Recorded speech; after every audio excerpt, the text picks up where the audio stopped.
نظر و نیاز کہتے ہیں، جیسے بادشاہوں کو نظر دی جاتی ہے۔ اس میں خصوصاً سیدنا غوث اعظم جیلانی بغدادی کی فاتحہ، جسے عرف عام میں 11ویں شریف کی فاتحہ کہتے ہیں، نہایت عظیم برکت کی چیز ہے، اور نیاز کا کھانا سب کے لیے عرس اور قرآن خوانی، فاتحہ خوانی، نعت خوانی، وعظ اور ایصال ثواب، سب مزارات پر مسلمانوں کا جمع ہونا، شیرنی وغیرہ تمام حاضرین میں تقسیم کرنا، یہ بے شک جائز اور باعث اجر و برکات مزہ۔ اب آپ سنائیں، یہ بہشتی زیور ہے یہ، اور وہ بھی سنی بہشتی زیور۔ کون سا؟ سنی بہشتی زیور۔ انہوں نے ایک پمپ آگے ایک ہاتھ لگایا ہوا ہے دم چھلا، لیکن میں کہتا ہوں یہ سب بدعتی بہشتی زیور ہیں، یہ ڈپلیکیٹ بہشتی زیور ہیں، یہ اصلی بہشتی زیور بولو نہیں ہیں۔ یہ سب ڈپلیکیٹ اللہ کے حبیب صلی اللہ علیہ وسلم کی طرف نسبت کر کے انہوں نے امت کو گمراہ کرنے کی کوشش کی ہے۔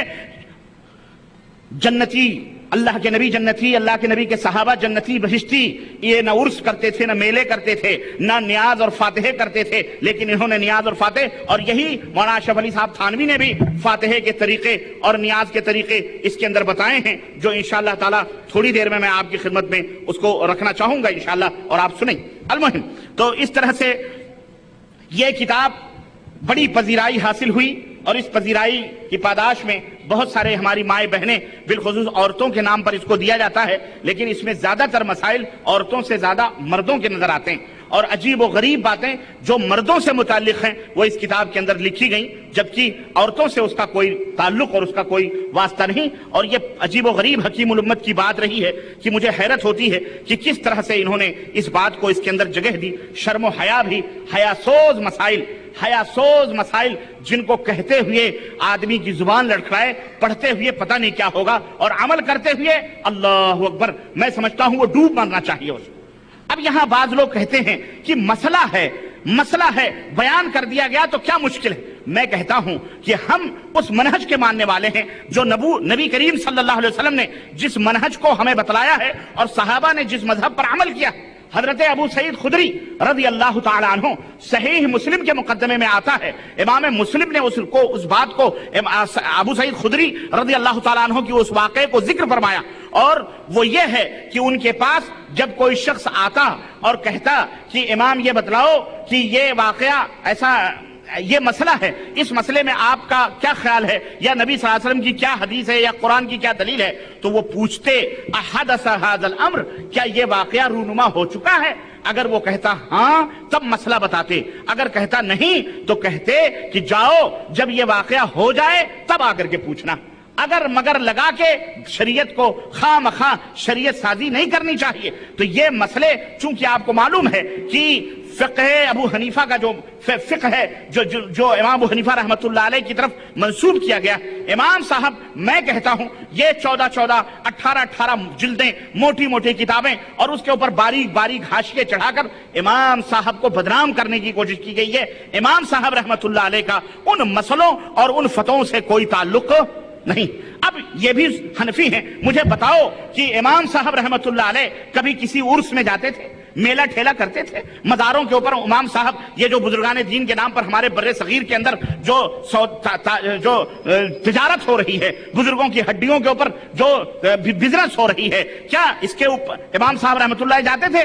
آج جو یا غوث یا خواجہ ان کی نظر نیاز امام صاحب رحمۃ اللہ علیہ جانتے تھے، مانتے تھے؟ یہ تو کہاں امام صاحب اور کہاں یہ لوگ آئین سرا وین سریا والی بات ہے، کہاں راجہ بھوج اور کہاں گنگوا تیلی، امام صاحب کا نام لے کر کے یہ اس طرح سے امام صاحب کی طرف اپنی نسبت کر کے اپنے آپ کو سرخرو بننا چاہتے ہیں کہ دیکھو ہم اس امام کے ماننے والے ہیں جو امام اعظم ہیں، جو بہت بڑے امام ہیں، تو ہم ان کے مقلد ہیں۔ نعوذ باللہ، میں کہتا ہوں یہ ایسی ہی بات ہے جیسے رافضی اور شیعہ یہ حضرت حسین اور حضرت حسن اور حضرت علی یا اہل بیت کا نام لے کر شرک اور کفر کرتے ہیں، اور بدعات اور کفر کے اندر ڈوبے ہوئے ہیں، اور دیگر صحابہ کے اوپر تبرے کرتے ہیں۔ میں کہتا ہوں کہ امام حسنین جو ہیں، حضرت علی، فاطمہ الزہرا، اہل بیت اگر جنت میں جائیں گے، اور انشاءاللہ جنت میں جائیں گے، لیکن کیا یہ رافضی بھی ان کے ماننے کی وجہ سے ان کے ساتھ جنت میں جائیں گے؟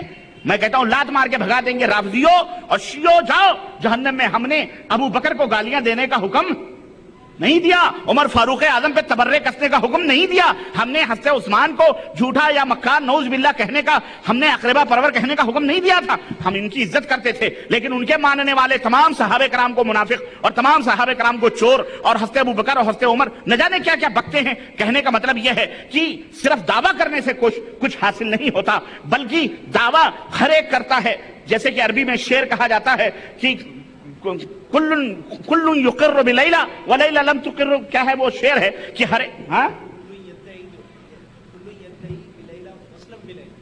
کل یدعی بلیلہ وسلم بلیلہ ولیلہ لا تقر لہم بذالک. یعنی ہر ایک لیلہ لیلہ چلا رہا ہے. ہر ایک عربوں نے ایک مثل کہی ہے کہ ہر ایک لیلہ لیلہ چلا رہا ہے کہ میں لیلہ تک پہنچ گیا, اور لیلہ انکار کر رہی ہے کہ مجھ تک کوئی پہنچا ہی نہیں, میرا کسی سے وصال ہی نہیں ہوا. تو ایسے ہی بات ہے کہ ہر ایک لیلہ کی محبت میں ڈوبا ہوا, ہم لیلہ کے عاشق, ہم لیلہ کے عاشق, اور لیلہ یہ سارے جھوٹے عاشق کو انکار کر رہی ہے. یہ سب جھوٹے, یہ سب جھوٹے ہیں, میرا کوئی ایک ہوگا. تو عرض کرنے کا مطلب یہ ہے کہ اسی طرح سے امام صاحب رحمۃ اللہ علیہ کو یہ تمام سب بدنام کرنے کی ایک سازش کری گئی. اور یہ مسائل امام صاحب نے ایک دفعہ دیکھا ایک آدمی کو قبر کے اوپر بیٹھا سر رگڑ رہا ہے, وہاں بیٹھ کے دعا کر رہا ہے. امام صاحب نے پوچھا کیا کر رہے ہو؟ کہا برسوں سے اس قبر والے کے پاس آ کر کے اپنے مدعا بیان کر رہا ہوں, یہ سن نہیں رہا. کہا اس نے کبھی تمہاری مراد پوری کی؟ کہا نہیں. امام صاحب رحمۃ اللہ نے فرمایا رب کی قسم ہے قیامت تک تو سر رگڑتا رہے گا, تیرے پیشانی کی ہڈیاں گھس جائیں گی, لیکن یہ تجھے کوئی جواب دے سکتا. اور یہ اپنے آپ کو اہل سنت کہنے والے, یہ اپنے آپ کو دعویٰ کرنے والے کہ شیخ عبد القادر جیلانی کے عاشق بزرگوں, یہ سب خرافات. تو عرض اور دوسری بات یہ ہے کہ بعض لوگ کہتے ہیں کہ صاحب یہ مسئلے ہیں, فقہی مسئلے ہیں, یہ فقہی مسئلے ہیں, اور ان مسئلوں میں کہیں کوئی بات ایسی ہو گئی ہے جو بتانا ضروری تھی, بتایا ہے ہمارے اماموں نے یا ہمارے علماء نے. میں یہ کہتا ہوں کہ جب واقعہ رونما ہوتا تب بتلایا جاتا, تب کوئی بات ہوتی. اگر مگر لگا کر شریعت بنانے کا حق تم کو دیا کس نے دیا؟